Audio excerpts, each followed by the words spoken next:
Good morning. Hey, good morning. Can you hear me, Jim?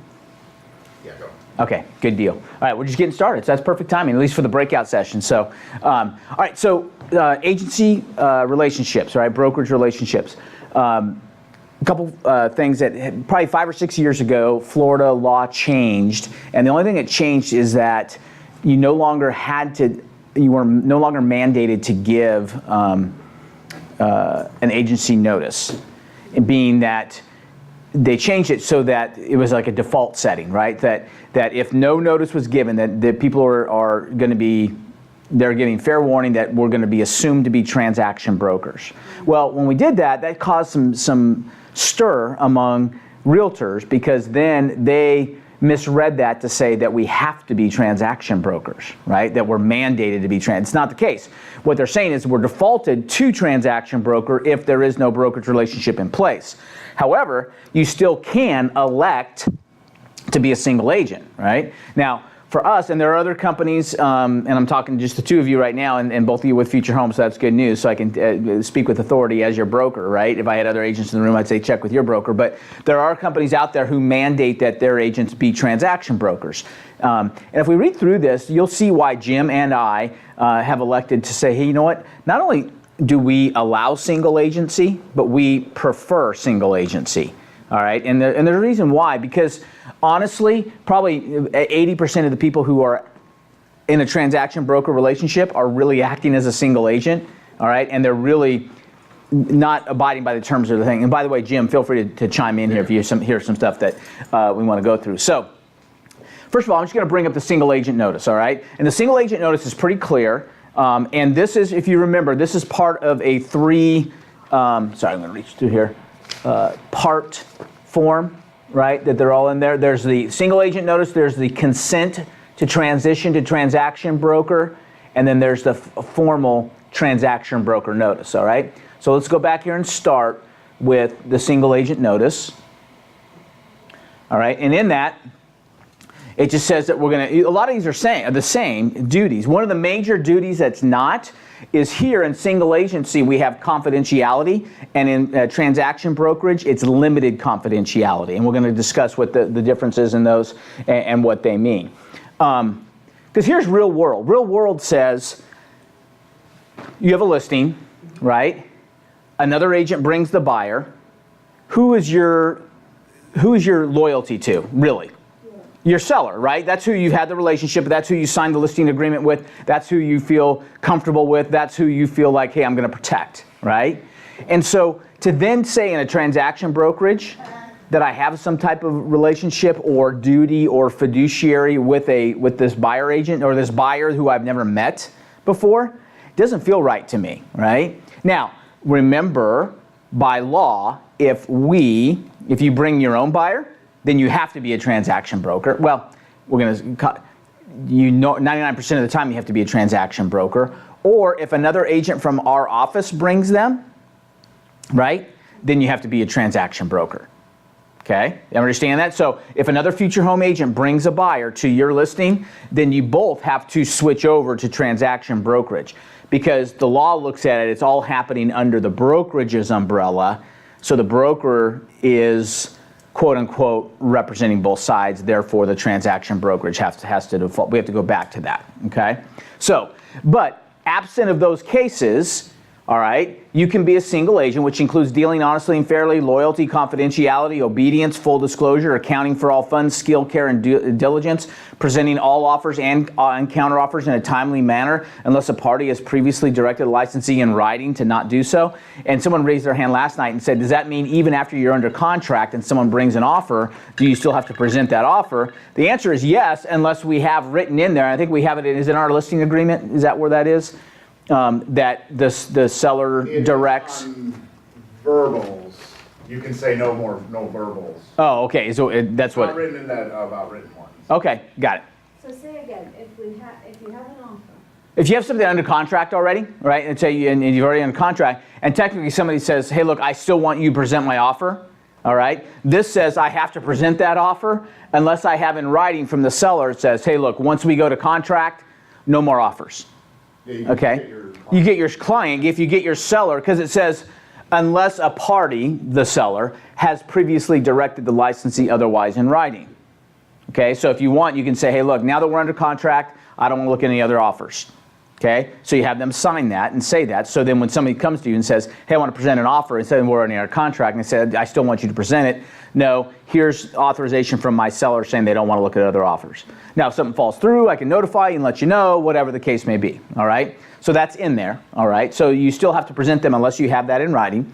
And disclosing, here's number 9, and this is on all of them, by the way. So this kind of answers our question. Disclosing all known facts that materially affect the value of a residential real property and are not readily observable. That means, hey, look, my seller, there are some issues that really appear to be some settling issues and potential sinkhole stuff. My seller doesn't want to disclose them. Do I have to disclose them? Number 9 says you do, right? And by the way, you think, oh, well, I'll choose transaction broker so you don't have to do that. Number 9, it's not number 9, but it's in there. It's on transaction broker as well. So as a licensee, you have to disclose. That's why a lot of investors don't want to become licensees, right? Because they don't like that part of it, that they're becoming an obligation to disclose fully. So fair enough? All right, so that's single agency. You're representing one party and one party only. You can do this with the buyer as well, right? Okay, now, if you do this with the buyer, and Jim and I talked about this yesterday, that with the buyer, you have to, all right, notify the other party that you're acting as a single agent. Because remember what the law says? The law says we're to assume transaction brokerage. Okay, and so when we're assuming transaction brokerage, that means you go to show a property and you're planning on representing your buyer as a single agent. Okay? You walk in and the seller happens to be there. It's an occupied property and it happens to be there. Don't worry, the listing agent says, yeah, go ahead. The seller will expect you. They'll let you in. Hopefully I've trained them to go walk the dog and stay out of your way, but that never happens. You know, they like to wander around and keep tabs on you and everything else, right? Well, as you're there, it's kind of like almost like making sure that you read rights to someone who's being arrested. Right? Hey, look, anything you say can and use to be against it. It's almost like you're saying, hey, look, all right, Mr. Seller, I just want to, before you go any further, I'm a buyer's agent here. All right? So you need to notify them because they've been taught that, hey, look, everybody's a transaction broker. All right? I'm a single agent for the buyer. All right? And what you're saying is, hey, look, anything you say can and will be used against you in negotiations. Okay, not in a court of law, but in negotiations. So don't tell me anything you don't want me to know, because it goes from I have my obedience and my confidentiality is all with the buyer. All right, and you can notify them. But if you see a party that you don't represent, you have to notify them. And quite frankly, before you present an offer to another agent, all right, on a property, you say, hey, look, just so you know, I'm presenting this offer. I'm going to accompany our single agent notice, but I am a single agent. All right, I'm acting as a single agent for the buyer in this instance. All right, so that they're fully aware and notified. Now, here's the irony of it all. If they've chosen to be a transaction broker, all right, then they have a loyalty and limited confidentiality with your buyer, even though you are a single agent for the buyer. All right, your single agency doesn't mean that they're a single agent, okay, per se. They'd have to have that signed, right? So they're still a transaction broker, yet you're still a single agent, okay? Are you clear on that? Okay, because you're from different companies, all right? Fair enough. All right, so that's the main thing on single agent. And the reason we like that is because that always happens. You hear transaction brokers all the time, all right? They're in the middle of a transaction. They talk about my buyer and my seller and your buyer. Well, if you're a transaction broker, it's our buyer, our seller, you know what I mean? That's the verbiage that should be used, but it's never used. And that's why I say people are transaction brokers, but acting as single agents all day long. Okay, and so they're kind of opening themselves up to potential liability. In our case, that's why we encourage people to be single agents, because we think there's less liability when you're just totally upfront saying, hey, look, all right, I could care less. And if you tell me you're getting a divorce, it's going right from your mouth to my ears to my buyer's ears. All right, we're letting them know. All right? Why would a seller not think that you will disclose a deed? Why would they think? Because they've been taught by maybe when they say, hey, look, everybody's a transaction broker, right? Because the law says, Jim, you got something? No, I was just going to say that the bottom line is people talk. People love to talk. Oh. Agents love to talk. I can't tell you how many agents, I ask every question in the book on the phone about the other party, because I'm allowed to. I can ask questions all day long, it's not illegal. It's whether they tell me or not. They're not supposed to be telling me, but they tell me. And then I just tell, because they're, for some odd reason, when you're a good conversation, you talk to somebody, they just give you everything in the world. It's like, They'll give it all up. Oh yeah, they're going through, really hard times. He lost his job and they're about ready to go into foreclosure, and they'll just tell you the whole story. And sometimes the sellers will tell you the whole story, but because of that, it's kind of like one of those things, I thought you were representing me. That's why I told you that. No, all right. That's why you kind of lead with, hey, look, I'm a buyer's agent, right? And if they don't ask you and you don't, you have to tell them. you have to tell them. Yep, because you have to know that you have to know going in that they are assuming you're a transaction broker. All right? Because the law says that they're safe to assume that unless you notify them otherwise. All right? So you have to notify them otherwise. Now, in today's day and age, it's kind of rare that we actually run into them. It used to be a lot more. And I was just thinking about that. What's that? Last night I had a showing, the seller came in to take out the garbage or whatever. Okay, so seller was there. So he was Yeah. there. She was there. Uh-huh. She was sorry, she didn't say anything. Right, exactly. I didn't know that. Well, and you know what? And I would just say if they just kind of come in and go, and then I wouldn't, stop them and say, hey, look, time out. We got to let you know. All right. But if they start to have a conversation with you, then you have to stop them and say, hey, look, just so you're aware. It's like reading them the Miranda rights, right? Is that, hey, look, just so you're aware. All right. Anything you say is all right. I'm a single agent for the buyer. All right. For me, it's a selling point to buyers as well. Hey, look, you know what? Our company allows us to be.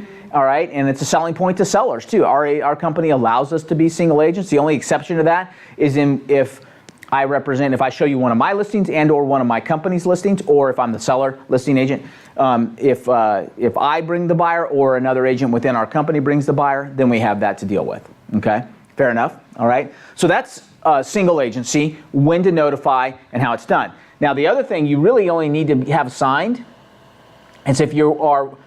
And it's up to you. If you're working with a seller, what we encourage you to do is sign 1 and 2. Now, technically you could sign 3, but signing 2 is like signing 3. So, good morning. So it says, as a transaction broker. Now, what this means is that we agree that there are cases where Florida law will dictate that we have to transition to a transaction brokerage relationship, right? So I have a listing. I'm representing the seller exclusively as a single agent.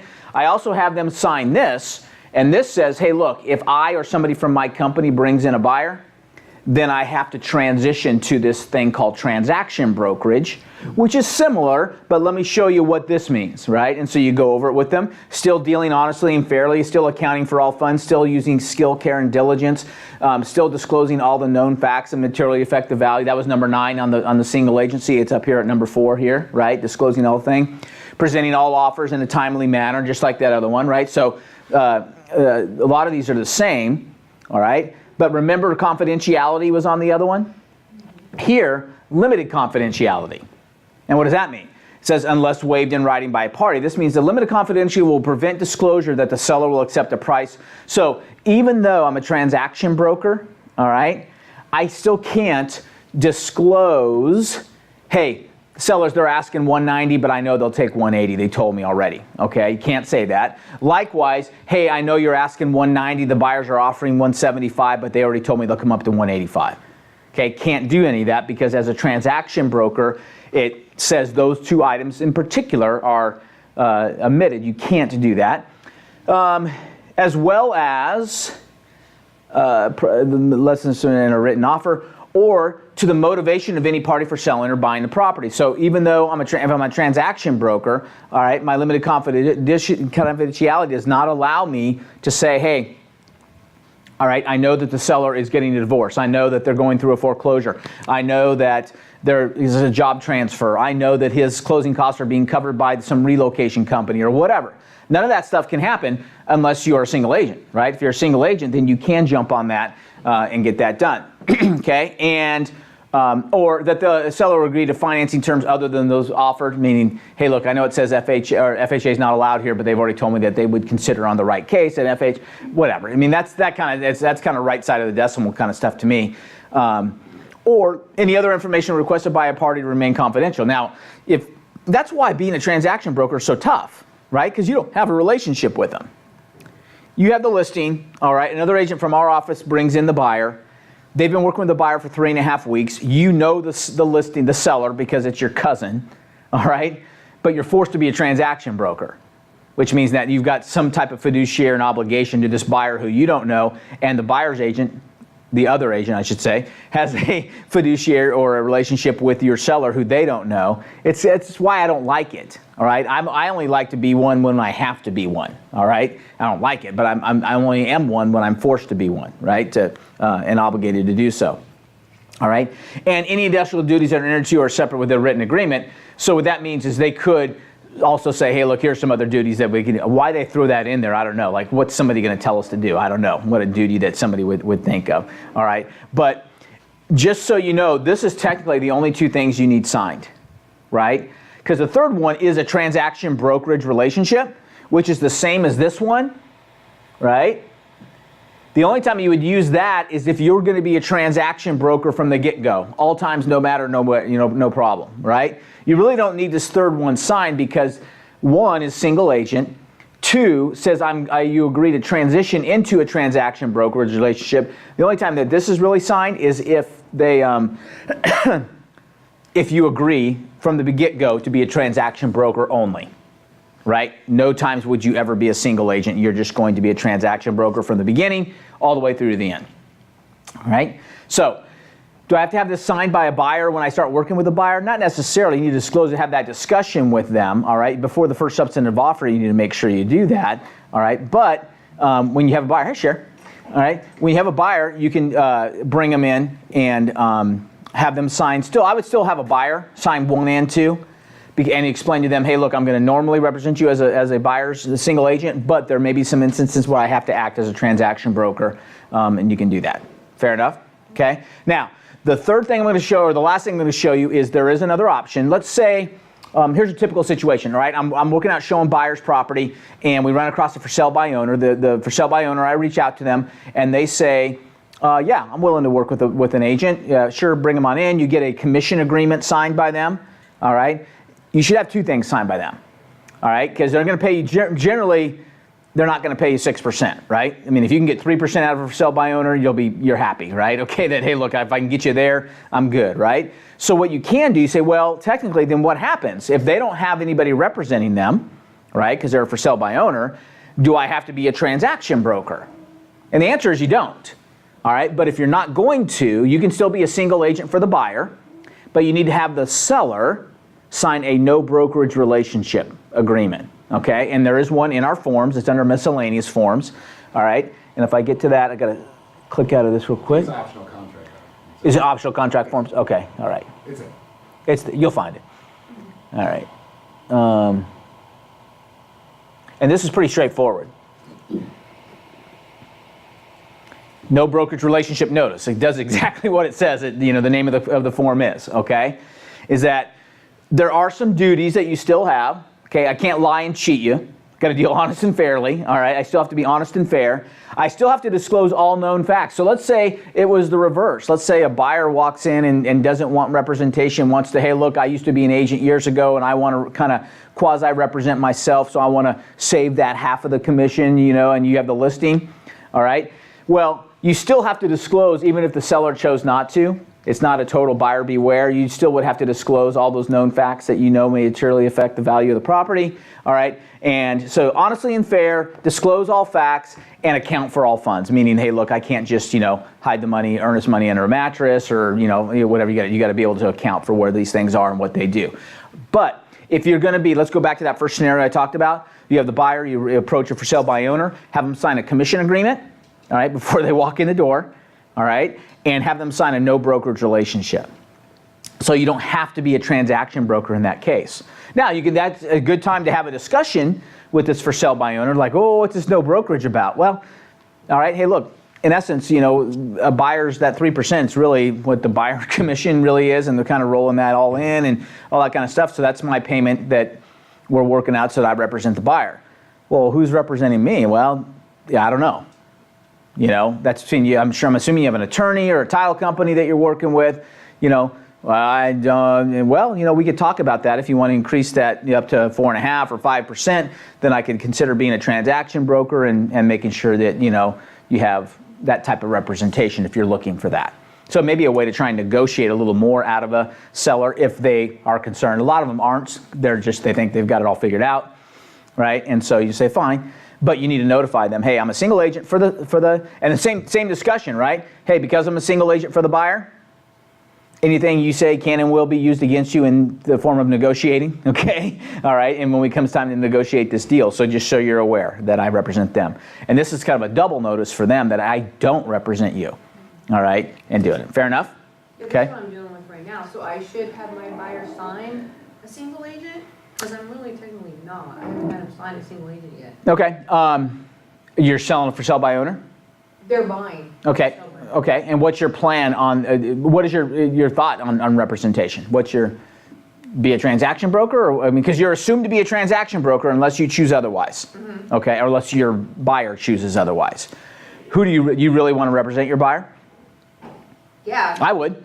All right, that's They're my investor. This is like right. my third property. Okay, I would have them sign this and have the seller, for sell by owner, sign a no brokerage relationship. Have the buyer sign that? No, have the buyer sign, single agency. Oh, yeah, yeah. Yeah, right? And then have the seller sign a no brokerage relationship. Yeah, and Yeah. then the commission. And a commission agreement, exactly. All I right. mean, we put it on the contract, but I also want to do the. Commission agreement would be even better. Contract is fine because they've signed that too, right? That they're agreeing on that. And so that's good, but a separate commission agreement wouldn't hurt either. Yeah. Yeah. All right, cool. Okay, so it's there. Cool. Any other questions on this? Did you say you put the commission on the contract? You can, like under the additional terms or something like that. You know, Future Home Realty, seller agrees to pay, and you do that only in a for sale by owner situation. Okay. All right, because there is no listing agreement or anything else to protect your commission, right? And so you have to do that as well as make sure you do, the brokerage relationship, but a commission agreement would help as well as on the contract, doesn't hurt either. So it's good. Cool? Good question. Anybody else have a question on this? I Okay. might have missed this. Yeah. So when you're representing the buyer and you have a situation where the seller is at home and wants to be chatty, Yep. do you have to get it in writing? It wouldn't hurt to say, hey, look, you know what? Here's my single agency notice. You hold that up. Let me take a picture of you holding it. All right. So, anything you can do to kind of prove it that it's kind of going overkill. But you need to, maybe in front of somebody else, in front of your buyer, make sure that, hey, look, just Mr. Seller, I want to just give you a quick heads up. All right.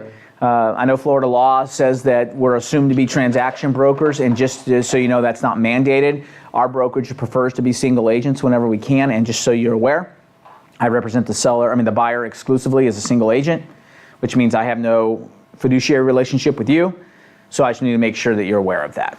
Okay, can I get you to, it's kind of like when you sit in the exit row on a plane, all right? They got to tell you that and say, can I get a verbal acknowledgement that you agree that you can abide by the terms of this thing? Yes, and you kind of are looking down at your magazine or whatever, and you kind of nod, and then they say, no, I need you to look at me in the eye and say yes.